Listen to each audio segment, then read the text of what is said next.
Simula po dun sa bahayan na dating dikit-dikit, ay na po siya ngayon. Oh, Meron kaming orchid station. Si orchids po nga pala, kaya niya mabuhay na 100 years. Basta ang mahalaga lang po, meron siyang shade. Dati po ito puro ornamentals. Puro ganito lang yung nakatanim. Yung sign na to, pinagpaya namin sa mapa ng Pilipinas. mapa ng Pilipinas. Lagyan natin siya na kung ano yung meron doon sa bawat area niya. Sa region 1, region 2, ganyan. Katulad po ng Luzon, Visayas at Mindanao. Ito po Palawan area. Palawan. Ito po native sa atin, Balayong. Palawan cherry blossom. Ito po yung puno niya. Si Palawan po ay producer natin ng kasoy. Si kasoy po, andito po yung mismong puno ng kasoy. Pagdating naman po sa Luzon, yan po kasing bandang dulo natin ng Luzon, bandang ibabaw. Puro po kasi tubig yung nandyan. Ang produkto po nila dyan dati, puro galing sa dagat. Pero ngayon po kasi yung parte ng Apari, yung banda dito, si Apari po ay producer natin ngayon ng native na atis at saka ng dalandan. Sila po yung mas sikat ngayon sa pagpo-produce niyan.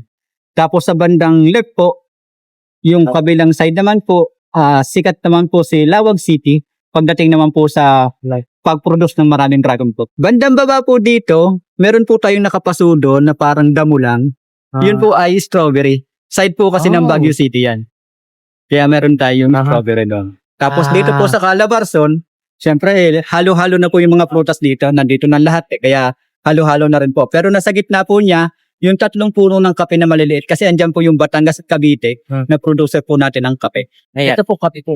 Ito po yung area naman ng Bicol region. Kasi sila yung sikat pagdating sa Pilipinas. Sila po yung producer natin ng maraming nyug ngayon. Sila rin po kasi yung producer natin ng kapapa. Ang Bicol region. Dito naman po sa kaping lapa, si Visayas po, merong isang native tree na hardwood din ng Pilipinas na may 2 pangalan. Kilala po sila sa Kamagong. Ito po yan, sa bunga ay Nogodo. Siyempre po, sikat din po si Visayas pagdating sa sweet tamarin. Siyempre, pag sinabi nating Guimaras, sikat na sikat po sila sa matamis na mangga. Bulaklak to, Opo. Yung hinog na po niyan, pag limitas, tapos yung buto, pupatok yung buto. Ayan. Ito naman po sa banda dito, yung parte ng Mindanao. So sa Mindanao po, yung produkto nila ay durian, mangustin, marang. Kaya po meron tayong puno ng durian dyan sa gitna. Tapos tapos si Mindanao po ay cacao capital ng Pilipinas. Kaya po marami tayong puno ng kakatanim dyan. Kapartner po namin si Bureau of Plant Industries ng mga puno sa ibang lugar. Ang gusto lang po namin, yung puno kukunin namin, certified. Yung variety niya. Kasi po pag sa Bureau of Plant po, may mga tag po yan, mga kalagay.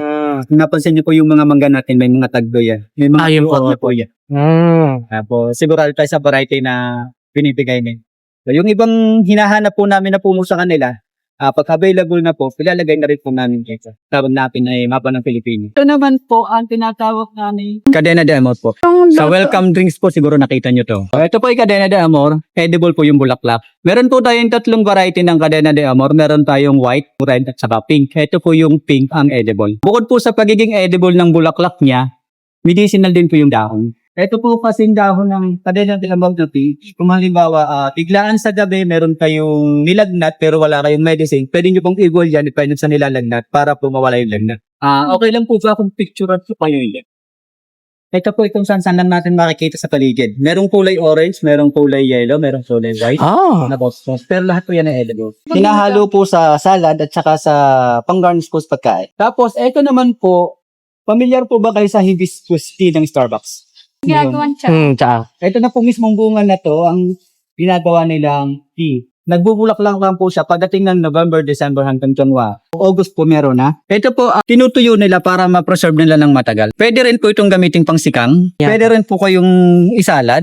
Pwede nyo pong i-try. Tingnan lang po kasi pag hindi season, wala sila makukuhang yung tawag dito calyx. Kaya ang ginagawa nila, kapag panahon ng tagbunga, pinapatuyo po nila yan para meron silang dire-diretso supply kahit hindi seasonal. Bukod po doon, yung batang dahon po, kasi wala nang masyadong batang dahon, yung pinakatalpo, ginagamit din po panghalo sa salad. Kung ganitong dahon na medyo mature na, pwede po nating ihalo sa sinigang. Pero masarap pala, ganito na lang pasigang natin na mas healthy pa. Opo. Paano po ito yan? Diretso lang po yan. Ano po yan? Snail. Snail. Okay lang po yan na merong ganyan. Kasi po dito sa amin, hindi namin siya iniisip na peste. Ginagamit po namin siyang pataba. Ah, pataba.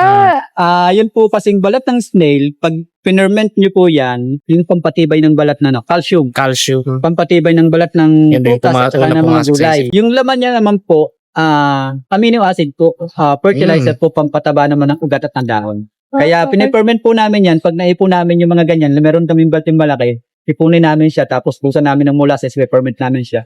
After 2 weeks po, meron na kaming fertilizer. Ito naman po ay goto cola. Local herbs po natin yan. Si goto cola po, hindi po siya native sa atin, pero sa Asia po ay marami yan. Makikita nyo pong malimit yung goto cola sa mga Korean beauty products. Kasi po si goto cola ay mayroong antibiotic po na meron sa bayabas. Tapos, bukod po doon, ginagamit din po ng resto pang garnish, pati po yung bulaklak niya na ganito. Bukod po doon, ito po kasi memory enhancer. Kung familiar po kayo doon sa Memo Plus Gold, isa po ito sa sangkap ng Memo Plus Gold. So, pwede nyong kainin yung dahon ng goto cola, 3 piraso isang araw, po makapag-boost ng memory. Lasang hilaw na bayabas po siya. Tapos wag po kayong matakot tumikim kasi hindi po kami nag-spray dito. Tikman natin, Sean. Ikaw. Kung familiar po kayo dun sa blue rice na sinuserve na ibang resto, sinasama po sa pagluto yung bulaklak para pumulay doon sa pinangan. Pero ito po ay edible, pwede rin po siyang ilagay sa salad. Dito naman po ginagamit namin siya sa loob ng farm, ginagamit namin siya sa tsaa. Ito po local na upland local spinach po. Sa iba po ang tawag nila talinum. Sa siglo po ginagamit namin ito sa nilaga at saka sa bulalo. May aftertaste po siya na konting parang maasim pero may konting pagka-slimy. Ito po ay kakuray. Ayan. Ito yung kinakain. Meron kasing puno sa amin na ganyan. Yan ang ginagawa nilang salad. Ayan Tatanggalin nga nyo yun. lang po. Tatanggalin mo lang yan. Kasi ayan yung mapait. Oo. Hindi po yun talaga Hindi. mapait. Ano po yung mapait? Pati yung parang Ito buntot. po yan. Yung mapait. Yung buntot. Ayan po. yung Oo, tinatanggal. yan. Ito po yung mapait. Ito po Yan yung yung, sinasalad. oo.